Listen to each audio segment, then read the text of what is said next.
l'océan Atlantique à la mer Rouge s'étend le plus vaste désert de la planète. 8 millions de kilomètres carrés de rochers arides et de dunes de sable galbées par les vents.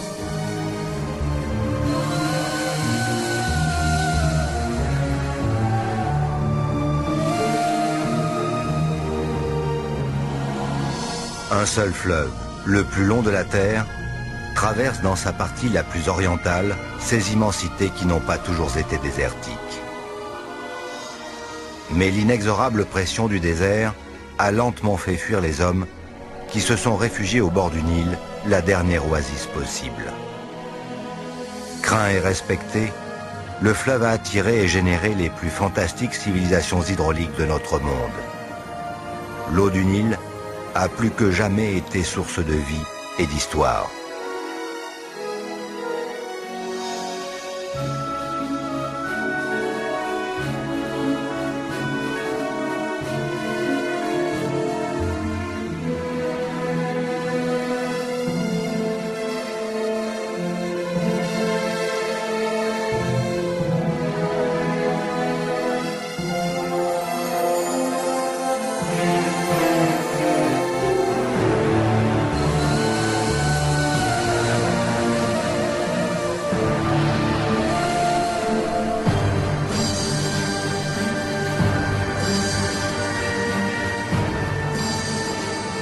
Avec pour guide les nomades du Soudan dont les ancêtres ont dû abandonner les chevaux pour d'autres vaisseaux mieux adaptés aux conditions extrêmes, Nicolas Hulot et Oussoye Nature vont remonter loin dans le temps en suivant le cours du Nil.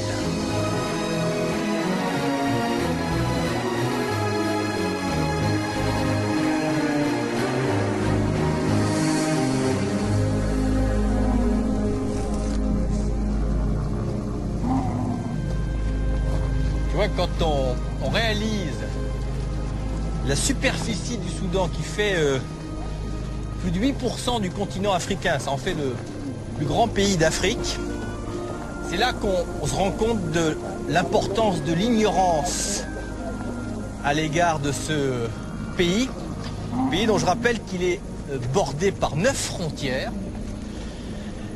Ce sont des frontières qui ont été héritées du colonialisme britannique, et comme c'était souvent le cas à l'époque, des frontières tracées à l'emporte-pièce et qui de fait ont placé arbitrairement sous une même autorité une multitude d'ethnies et de peuples. Et ce découpage inique fait que, notamment depuis l'indépendance en 1956, le Soudan stagne dans des conflits incessant d'ordre religieux, géographique et économique. Et cette immense misère et détresse et ces tragédies à répétition que subissent encore aujourd'hui des millions de Soudanais, on ne pouvait pas l'occulter ce soir, c'est une réalité qui se devait d'être rappelée, bien que l'objet de notre présence sur ce sol, c'est une histoire beaucoup plus ancienne, celle des premières grandes civilisations africaines, des premières grandes nations, les civilisations nubiennes, ou que les archéologues et les historiens appellent aussi la civilisation couchite. Bonsoir, Oussoye Nature, sur les chemins de Nubie, la grande Nubie, à la rencontre de quelques-unes des plus belles empreintes de ces grands royaumes qui ont longtemps inquiété l'Égypte des pharaons, parfois même dominé pendant une courte période, mais c'est l'époque, la fameuse époque des pharaons noirs, la dynastie des pharaons noirs, la 25e du nom. Cette civilisation nubienne qui traitait d'égal à égal avec les Romains et qui a été évoquée très tôt par les historiens grecs, dont Hérodote.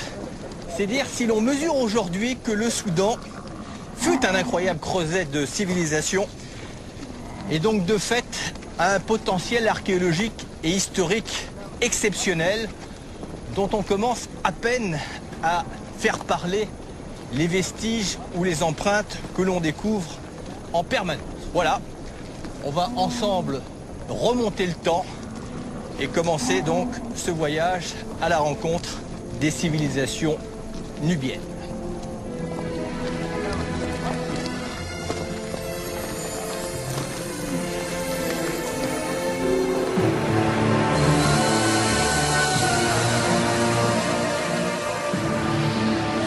Plus longue oasis du monde, de monumentales civilisations sont nées puis se sont éteintes, en laissant d'extraordinaires vestiges.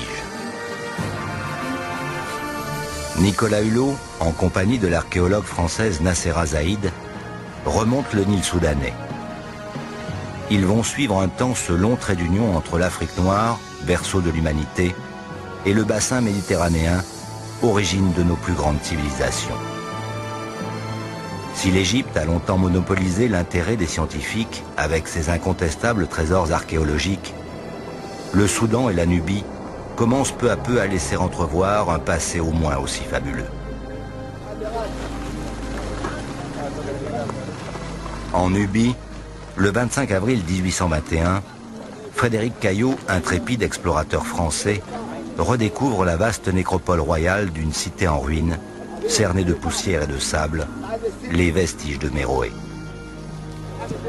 Difficile d'imaginer qu'il y a un peu plus de 2000 ans, ce cimetière des derniers plus grands rois nubiens était un pôle de verdure et de prospérité. Frédéric Caillot et sa caravane s'étaient risqués dans la haute vallée du Nil, au-delà de la 5e cataracte, sans trop savoir ce qu'ils allaient trouver.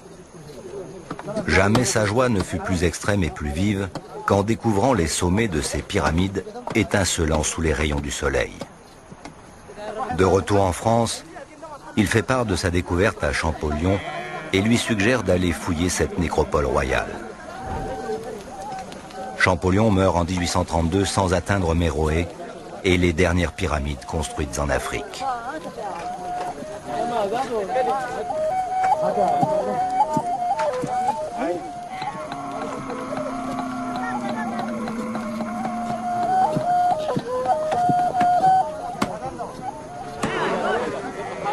Pendant environ 3 siècles, avant et après la naissance du Christ, les hommes ont vécu ici comme les Égyptiens vivaient à Thèbes ou à Memphis, situés plus de 2000 km en aval sur le Nil.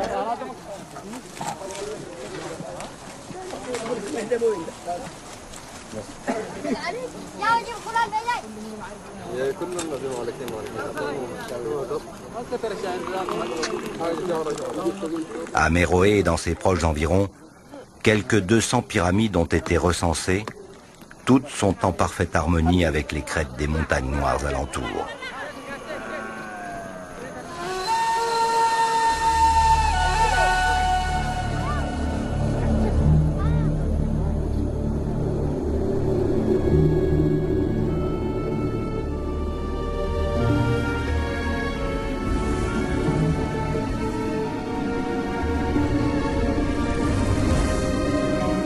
Regarde. Ça vaut quand même le déplacement. Faut même réaliser à quel endroit on est. Là, on voit qu'il y en a qui sont très bien conservés. Méroé résonne comme une espèce de légende. Ce nom de cette nécropole, de l'ultime capitale de cette incroyable civilisation couchite ou civilisation nubienne, capitale un peu énigmatique comme ça, qui traînait dans des textes très anciens sans savoir si tout ça appartenait ou pas à la réalité ou à la légende. L'ultime splendeur des dynasties nubiennes, curieusement épargnée par la noria du temps, un peu affectée par l'érosion du sable et du vent qui souffle en permanence ici. Et ce qui est assez paradoxal, c'est que ce qui a probablement le plus altéré Méroé, c'est quand on les a redécouvertes au début du 19e siècle, alors les pillages successifs ont commencé. Ouais. Alors que pendant des siècles et des siècles, les dunes et le désert les en avaient largement protégés. C'est vrai que ce qui est mouvant ici, je trouve, c'est que on est devant les dernières pyramides construites en Afrique. Ce type de sépulture a été abandonné en Égypte il y a plus de 1000 ans. Et là, on se retrouve devant un modèle qui est un peu différent, hein, ça c'est sûr. Mais on plus est modeste en taille, mais plus nombreuse. Voilà, la quantité de monuments est beaucoup plus importante qu'en Égypte. Donc c'est assez impressionnant, même si l'architecture des bâtiments est différente. Mais on est dans la symbolique pharaonique qui s'exprime de manière très très forte ici. On est vraiment dans une nécropole royale, une des nécropoles. Les sépultures n'étaient pas toujours aussi fastueuses et prestigieuses pour le commun des mortels à l'époque. Pas du tout. Seuls les rois ou les reines y avaient droit. Et à la mort du roi, eh bien, on avait à peu près un an pour édifier cette sépulture. Pendant ce temps, Voilà. On participait à la désignation du successeur. Du successeur. On a du mal à imaginer à quoi ça pouvait ressembler exactement à l'époque, parce que là, il y a l'usure du temps. Ces pyramides étaient enduites et c'était un enduit coloré très fort. Et puis les pylônes donc, qui marquaient l'entrée de la sépulture et les chapelles d'offrande étaient entièrement décorées. Le défunt choisissait l'emplacement de sa tombe, mais c'est pas lui qui construisait la pyramide. Elle était composée en fait de chambres funéraires qui étaient creusées à environ 8-10 mètres sous le sol, à laquelle on accédait par un escalier. Et une fois que la cérémonie d'ensevelissement était réalisée, on bouchait cet escalier, parce qu'il ne fallait pas déranger le défunt qui était passé dans l'au-delà. Et donc l'année qui suivait son enterrement, eh ben, on construisait la pyramide. Ce qui est assez troublant aussi ici, c'est que même s'ils se sont détachés des Égyptiens, ils conservent les traditions. C'est-à-dire que là, dans ces nécropoles, les rois en tout cas et les reines vont garder les rites funéraires de l'Égypte.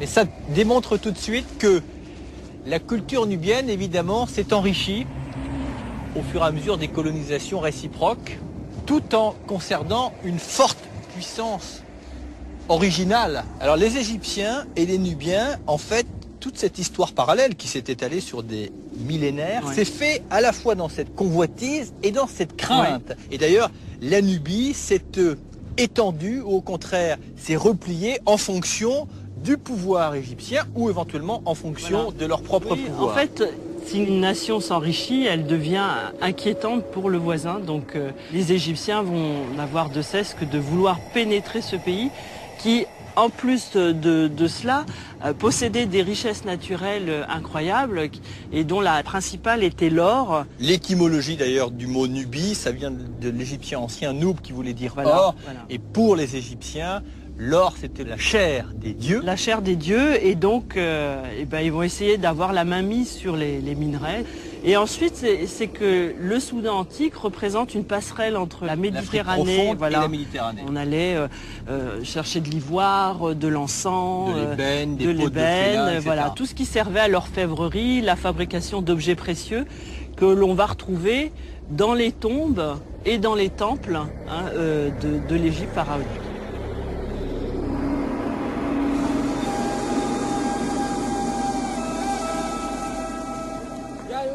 Les sépultures des pharaons noirs de Méroé ont souffert des outrages du temps, mais plus encore des pilleurs de tombeaux, comme le docteur Ferlini. La plupart sont partiellement effondrés. Le site est en danger, les dunes envahissantes ont déjà recouvert de nombreuses chambres funéraires, désormais inaccessibles.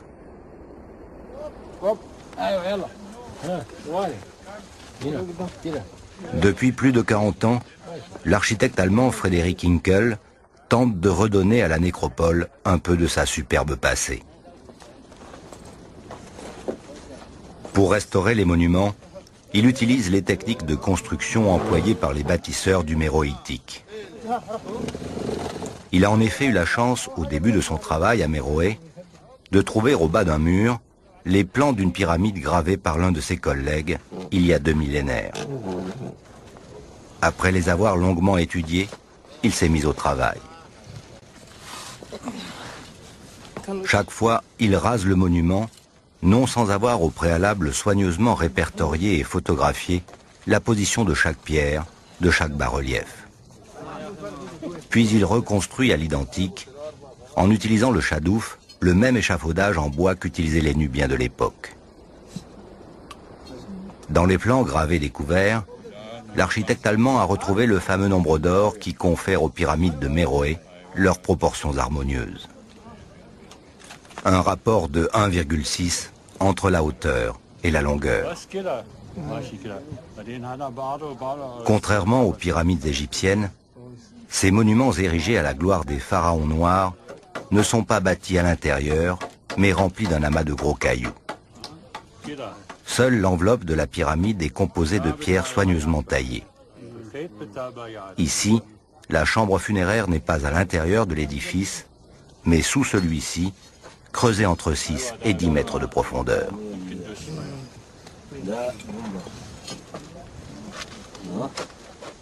L'architecte passionné vérifie l'ajustement de chaque bloc découpé, il y a plus de 20 siècles, par les tailleurs de pierre. Il en connaît chaque marque imprimée par les scies métalliques employées à l'époque. Pour faire fondre le métal, que l'on trouve en abondance dans la région, les Nubiens coupaient les arbres et faisaient des feux d'enfer.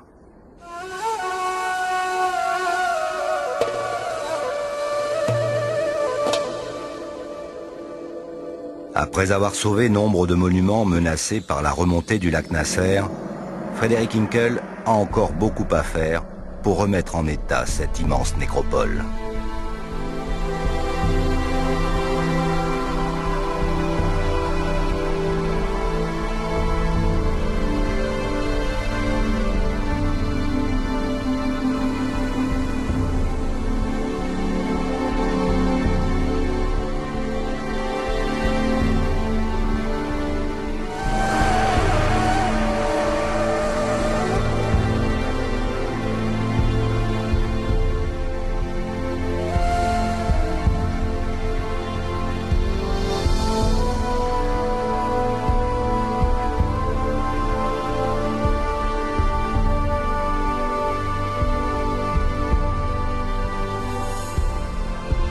Nicolas quitte Méroé pour se rapprocher du grand fleuve.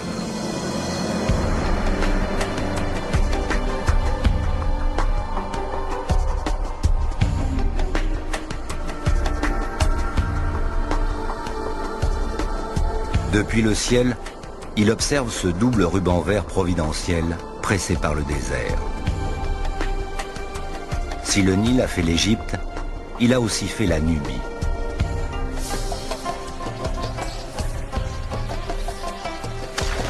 Chaque année, ces crues déposent quelques 60 millions de tonnes de limon fertile.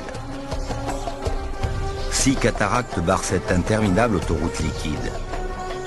Ces accidents naturels, en brisant la navigabilité du fleuve, ont agi comme autant de verrous géographiques, économiques et politiques. Ils ont souvent marqué l'expansion ou l'épanouissement d'une civilisation par rapport à une autre.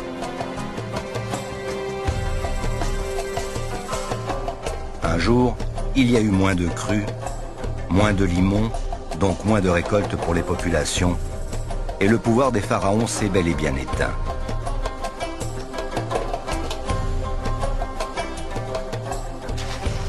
Malédiction divine ou caprice de la nature, des scientifiques pensent aujourd'hui que l'apparition du phénomène El Niño n'y serait pas étrangère.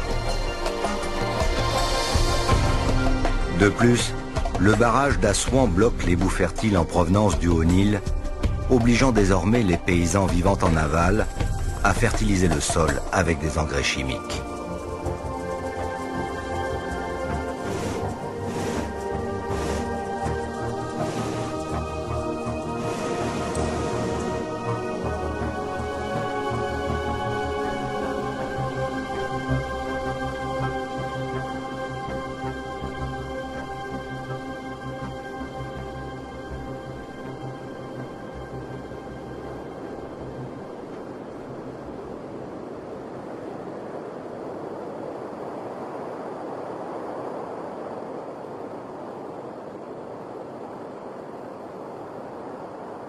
L'histoire de la Nubie a toujours été très liée à celle de l'Égypte.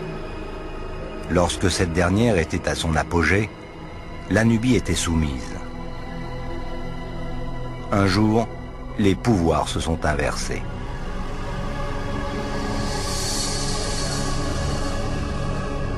À l'ombre du Djebel Barkal, étonnant relief tabulaire situé à 1,5 km du fleuve, s'est ainsi créé 900 ans avant notre ère le royaume nubien de Napata, prémisse d'une revanche des pharaons noirs sur l'empire égyptien, installé ici depuis 1700 ans.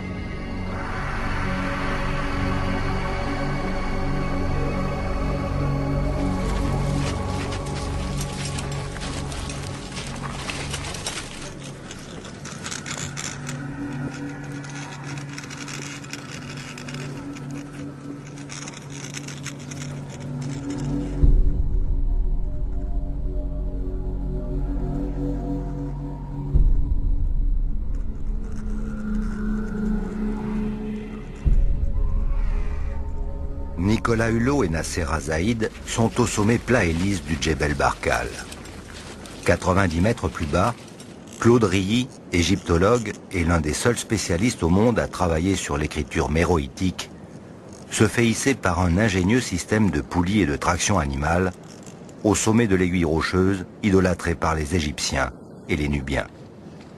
Je sais pas si tu as vu dans le ciel, mais il y a des vautours pernoctaires d'Égypte qui ne cessent de profiter des ascendances levées par ce relief étonnant au milieu de la platitude, le Djebel Barkal, qui est le seul point dominant à perte de vue et qui de fait s'est imposé comme un monument quasiment naturel, tant pour les Égyptiens que pour les Nubiens. Et quand les Égyptiens l'ont vu pour la première fois, ils en ont conclu que le dieu Amon ne pouvait avoir sa résidence qu'à l'intérieur de la montagne. Cette montagne est toujours la permanence du Nil, puisque c'est le dénominateur commun à l'ensemble des civilisations et des peuples qui se sont succédés, et encore aujourd'hui dans cette région aride et désertique.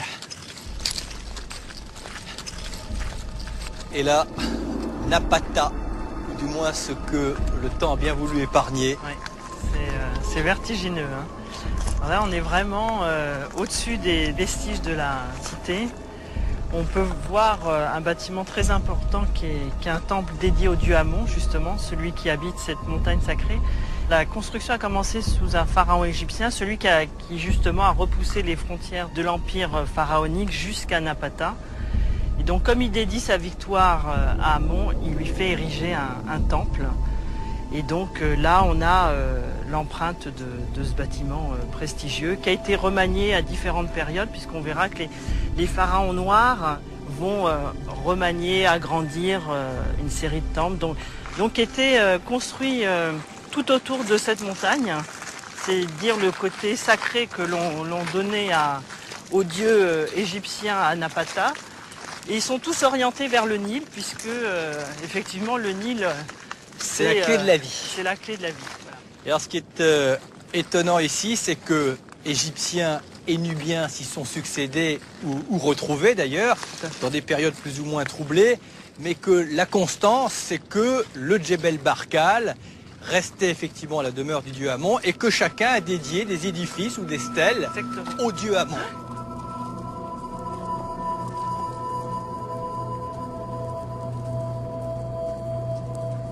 Voir quand même l'audace des Égyptiens pour célébrer le dieu Amon, c'est qu'ils ont été jusqu'à graver des hiéroglyphes que l'on a découvert il y a assez peu de temps. Oui.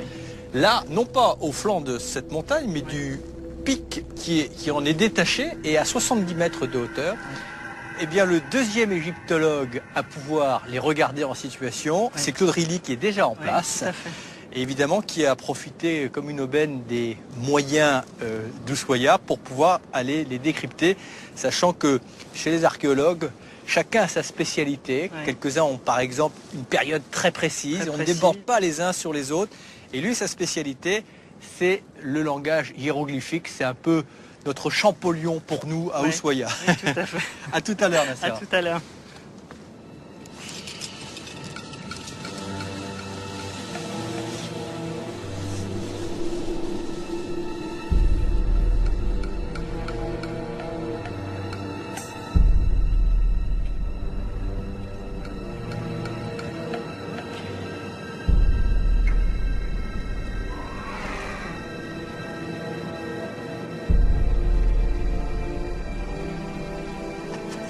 Bienvenue Nicolas. Tu es le troisième homme à accéder en 2300 ans à cette inscription-là. Ouais, moi je suis le deuxième. Ouais. Et avant nous, il y a eu un archéologue américain, Timothy Kendall. C'est lui qui le premier a eu l'idée qu'il y avait des inscriptions effectivement ici.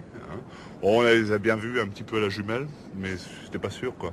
Il fallait monter là-haut, mais monter là-haut c'est pas évident. Tu as une idée de la manière dont ils ont procédé pour venir graver ça, parce que ça prend un certain temps quand même. On pense qu'ils sont donc, ils ont mis un échafaudage en enfonçant des rondins entre l'autre partie de ce pic, celle qui est de l'autre côté, et la falaise elle-même.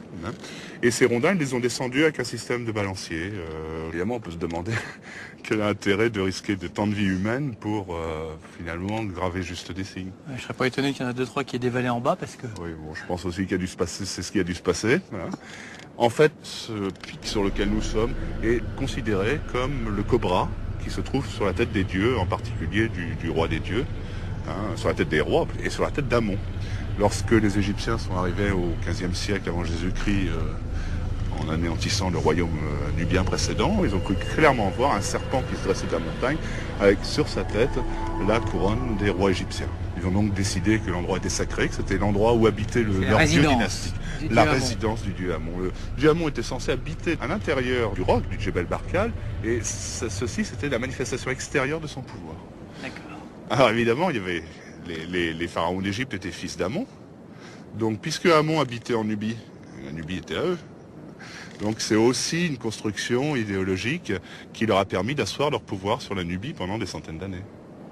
Puis après, lorsque les rois du Sud, les rois locaux sont devenus suffisamment puissants pour s'emparer des royaumes d'Égypte, ils ont très habilement retourné exactement l'idéologie. Puisque nous sommes nubiens et qu'Amon habite en Nubie, eh bien, il est normal que la Nubie gouverne l'Égypte. Donc ça, ce sont des hiéroglyphes pure souche. Oui, ce sont des hiéroglyphes égyptiens, même si ceux-là sont un peu décadents. Ici, en fait, on a donc, à l'origine, on devait avoir 6 panneaux. D'accord. Mais comme tu vois, il y en a certains qui sont tombés véritablement en poudre. Et il nous reste 3 panneaux à peu près visibles. Ces deux-là ont été inscrits vers 680 au temps du pharaon Taharqa, qui était un roi nubien, mais qui était en même temps roi d'Égypte. C'est simplement des noms de rois ou c'est un vrai texte? Enfin, c'est un vrai texte. C'était un vrai texte. Comme tu vois, en plus, il était probablement couvert d'une feuille d'or. Tu vois probablement qu'il y a des trous. Oui. Les traces d'érosion les a agrandis, mais originellement, il y avait là des clous de bronze. Et si tu regardes bien, eh bien, on en voit quelques-uns. Il y en a un juste en face de toi, là. Est-ce que tu le vois? Voilà. Tu dois le sentir. Ça, c'est pas on dirait un clou moderne en fer, mais en fait, c'est du bronze très, très corrodé. Ce clou de bronze, tu vois, il a plus de 2000 ans. Comme c'était exposé au sud, la feuille d'or, toute la journée, reflétait donc la gloire du pharaon. Les Nubiens ont repris les hiéroglyphes à leur compte en les enrichissant ou ils les ont conservés tels quels? Ils ont conservé tels quels. Les hiéroglyphes en égyptien, c'est les Medunech, les paroles des dieux. Ils sont investis d'un pouvoir magique et on ne les change pas. C'est extrêmement conservateur. Et normalement, ils y ont, un iota près, ils n'y ont pas touché, jusqu'au moment où, étant séparés de l'Égypte depuis trop longtemps, ils ont fini par ne plus vraiment bien les connaître. Pour eux, l'égyptien, c'est un peu comme pour nous au Moyen-Âge était le latin. C'est-à-dire tout ce qui était officiel était écrit en latin, mais ce n'était pas la langue du peuple. La langue du peuple, ici, c'était une autre langue, mais l'égyptien servait pour écrire les textes, puisqu'ils ne savaient pas écrire de toute façon leur propre langue. Alors là, il y a écrit quoi, par exemple? Alors là, on voit donc le nom de couronnement de Nastasen. Je vais te donner une petite leçon. Tu vois un cercle solaire qui est cassé en quelque sorte par la rainure. Ouais. En dessous, tu vois 2 bras levés de chaque côté. Et en bas, tu vois une petite croix avec une anse, qu'on connaît bien en général, c'est le signe de la vie. Donc ça va se lire Anr, Ka, Re. C'est-à-dire le Ka, c'est-à-dire l'âme. L'âme de Ré est vivante, que vive l'âme de Ré. Ré, c'est bien sûr ce dieu soleil qui nous tape sur le crâne, là. Là, il respecte son vœu, parce qu'il vit bien, là. Tout à fait, oui.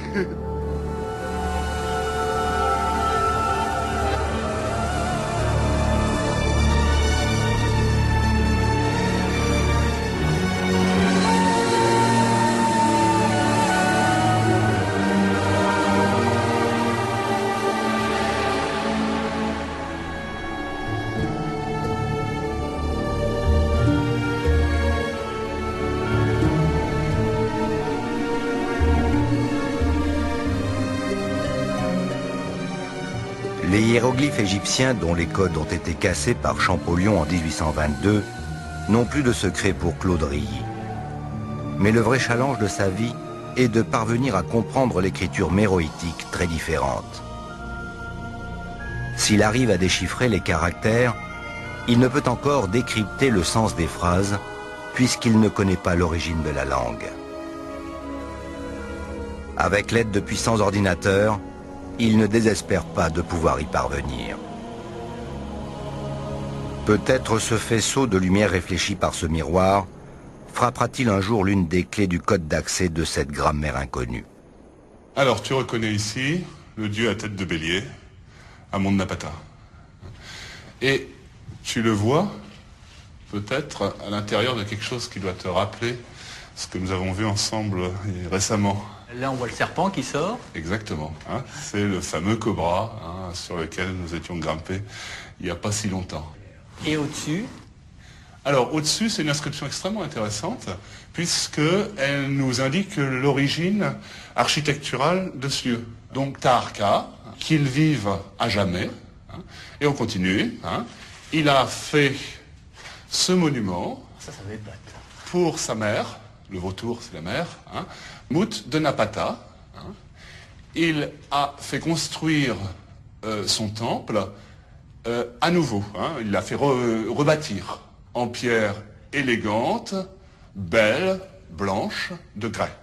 Alors que Sa Majesté avait trouvé ce sanctuaire, bâti, alors là, hop, il y a un petit bout qui manque, mais heureusement on a la fin. Ça continue en face. Le dernier signe, et ça permet de dire qu'il avait été construit donc par ses ancêtres. Par ses ancêtres, en un appareillage humble, modeste. Or donc, Sa Majesté a fait en sorte que l'on construise ce temple afin que lui soit donnée la vie.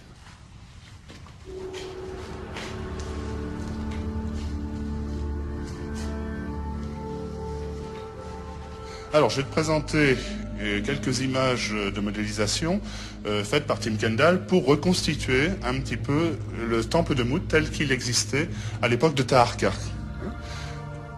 Alors, c'est parti. Voilà. Hein, donc ici, on découvre tout d'abord la montagne sacrée et l'ensemble des temples. Hein, ils apparaissent effectivement tels qu'ils étaient. Ouais, c'est bien. Ça donne une échelle des choses. Ouais. Tout à fait. Tu vois que le climat est à peu près comme aujourd'hui, hein, ça n'avait pas changé. Et puis ici, droit devant, le cobra. Alors on va s'en approcher de ce temple de Mut. Comme tu vois, il y a une petite colonnade extérieure et un pylône d'entrée qui a totalement disparu. On n'en possède vraiment plus aucune trace.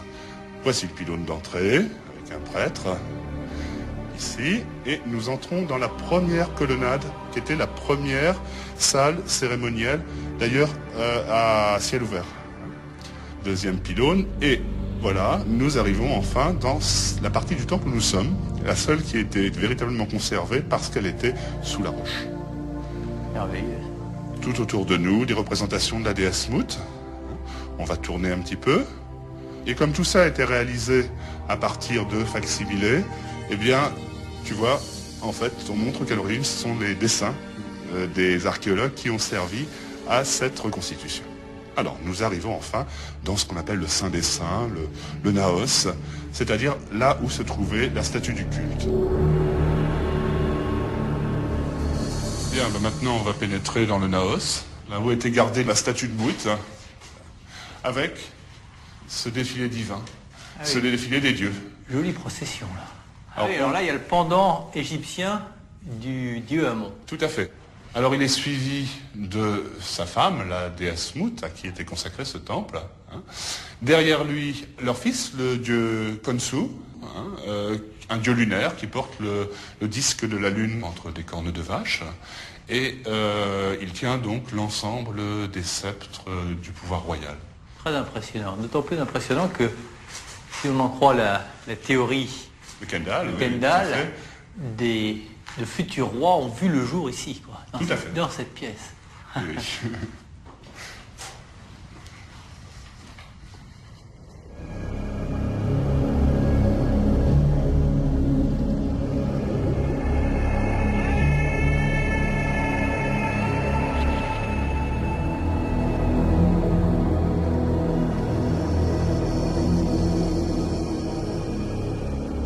Alors on est ici au cimetière d'El Kourou. C'est là que sont enterrés les rois qui avaient construit Napata. Ici, on est dans la tombe de la reine Kalhata, une des dernières reines d'Égypte et de Nubie. Alors on va faire un petit chemin ensemble dans l'au-delà. Hein, on va partir du moment de la mort de la reine, et puis du moment où elle va ressortir au jour. Ici, donc, tu la vois, la reine Kalhata. Elle est accompagnée ici par deux génies de l'au-delà, qu'on appelle les fils d'Horus. Ici, Hapi à tête de singe, et ici, Douamutef à tête de chacal. Ils l'accueillent à l'entrée de la tombe, ils la prennent par la main, et ils vont l'emmener vers le lieu de la momification. Et on va rentrer maintenant dans la chambre funéraire. Attention, marche. Claude Rilly et Nicolas se sont déplacés de 3 km, juste en face de Napata. Ils pénètrent à l'intérieur de l'un des tombeaux d'El Kourou, où sont enterrés les rois et les reines des deux terres, l'Égypte et la Nubie réunies.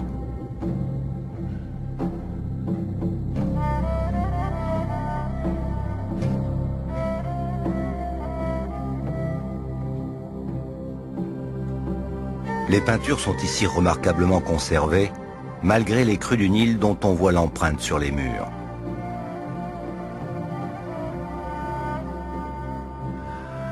La reine momifiée gît sur un catafalque à tête et pattes de lionne.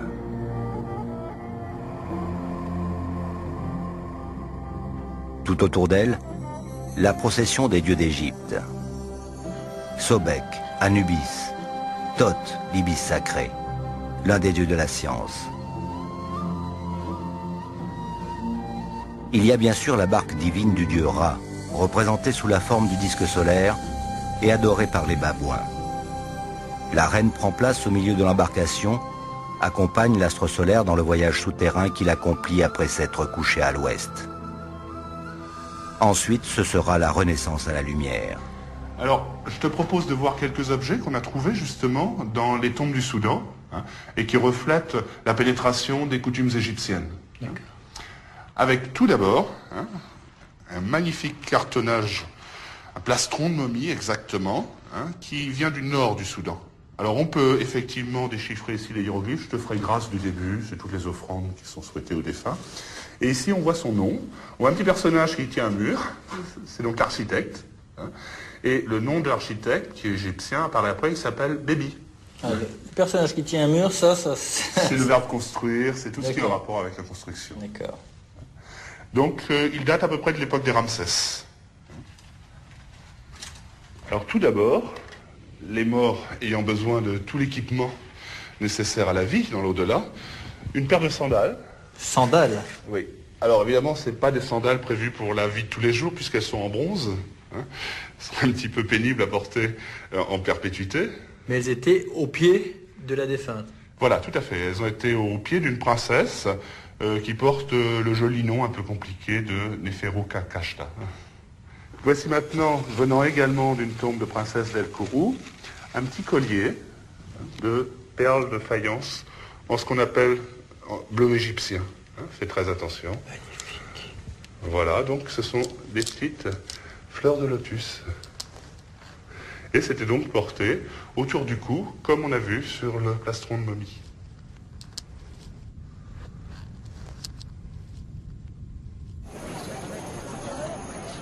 Les royaumes de Méroé et de Napata, sous un vernis de civilisation égyptienne, sont restés profondément nubiens. C'est aussi le cas de celui de Kerma, antérieur aux deux premiers. Une mission archéologique suisse, dirigée par Charles Bonnet, vient d'y faire des découvertes majeures qui lèvent définitivement le voile sur une partie jusque-là mystérieuse de la vie des pharaons noirs.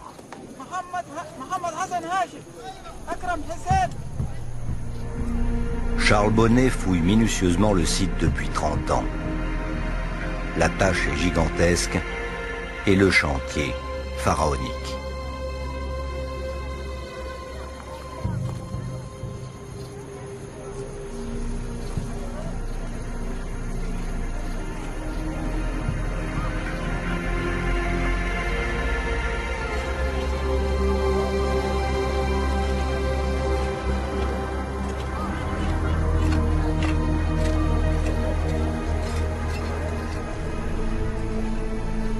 Au début de l'année, la persévérance de l'équipe suisse est récompensée. En creusant sous une chapelle d'une ancienne ville égyptienne, elle vient tout juste de découvrir les plis d'un pagne de pierre. Une statue apparaît, puis une autre. Alors tu disais? Je disais le bracelet de la petite statue qui est là encore. 24 et 26. La découverte est exceptionnelle, unique dans la vie d'un archéologue. On vient de mettre au jour les représentations en granit de quelques-uns des plus grands pharaons noirs ayant régné sur l'Égypte. Notamment la statue de Taharqa, roi de la 25e dynastie.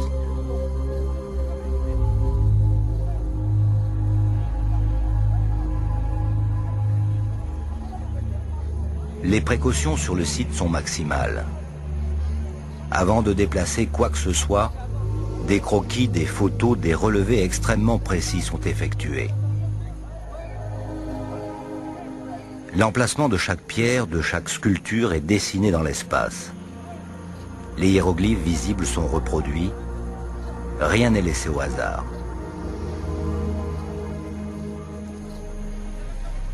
Préservées de l'érosion naturelle et des pillards, ces œuvres d'art enterrées depuis 2600 ans sont dans un état remarquable de conservation.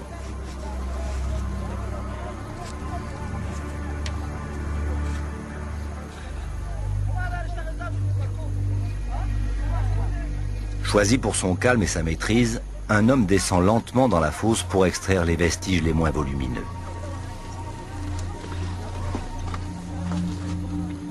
Têtes, pieds, corps et cartouches couverts de hiéroglyphes sont empilés au fond de l'excavation.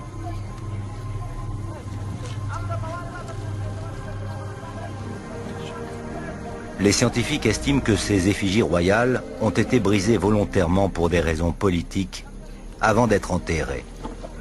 Mais elles ont été enfouies avec les honneurs car des tissus et des feuilles d'or étaient placés entre les morceaux. Cette oreille, quelle merveille! Charles Bonnet et Dominique Valbel, professeurs d'égyptologie à la Sorbonne, mettent ces destructions sur le compte de Psamétique II, pharaon de la 26e dynastie, qui mena vers 600 avant Jésus-Christ une violente campagne en Nubie pour anéantir l'image très forte de ses prédécesseurs noirs. Jusqu'à présent, les archéologues étaient sceptiques sur le fait qu'il ait pu mener son armée jusqu'à Kerma. Ces découvertes en apportent la preuve irréfutable.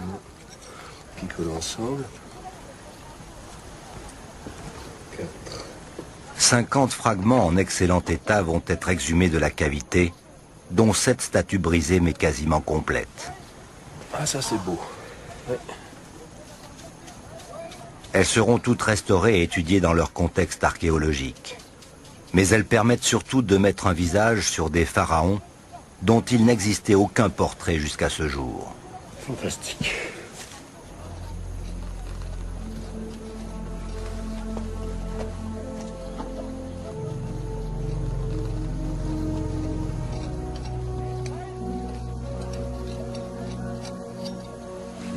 Après plus de 26 siècles de sommeil, la tête en pierre du dernier pharaon noir, Tanoué Tamani, surgit à la lumière sous les yeux des archéologues et du public soudanais, lointain descendant de ces glorieux rois couchites.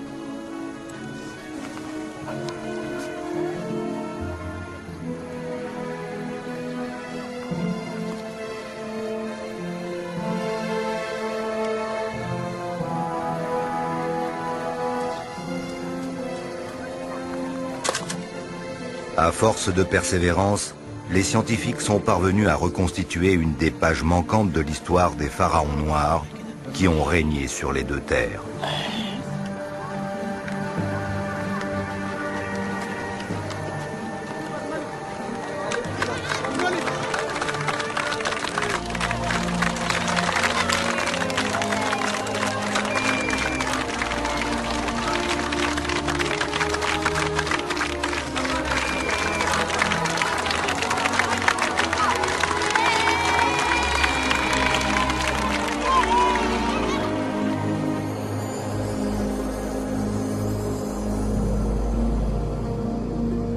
Sur une felouk, Nicolas glisse vers le nord en suivant le fil du Nil pour remonter encore un peu plus le temps. Direction l'île de Saï, un millefeuille archéologique planté au beau milieu du grand fleuve où les hommes se sont succédés depuis 300 000 ans.